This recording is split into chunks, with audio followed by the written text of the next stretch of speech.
اس کے ساتھ جماعت نے یہ کوشش کی کہ ہر فرقہ و مسلک کے مسلمان ایک جگہ جمع ہوں۔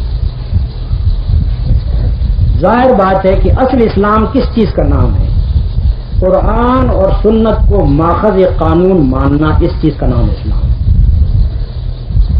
لیکن قرآن اور سنت کی مختلف تعبیریں ہو سکتی ہیں، ہر گروہ اپنی الگ ایک تعبیر رکھتا ہے۔ اگر ہم اپنے اندر یہ رواداری پیدا نہیں کریں گے کہ جس تعبیر کو ہم صحیح سمجھتے ہیں اس کے اوپر ہم عمل کریں، لیکن دوسرا جو کسی دوسری تعبیر کو مانتا ہے اس کے اوپر اپنی تعبیر کو زبردستی نہ ٹھوسیں بلکہ خود عمل کریں اس پر،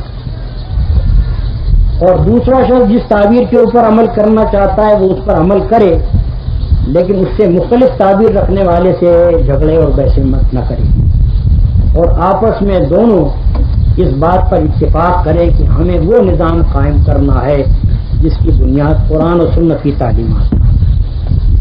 اس طرح جماعت نے ہر فرقہ و مسلک کے لوگوں کو اپنے ساتھ ملا ہے۔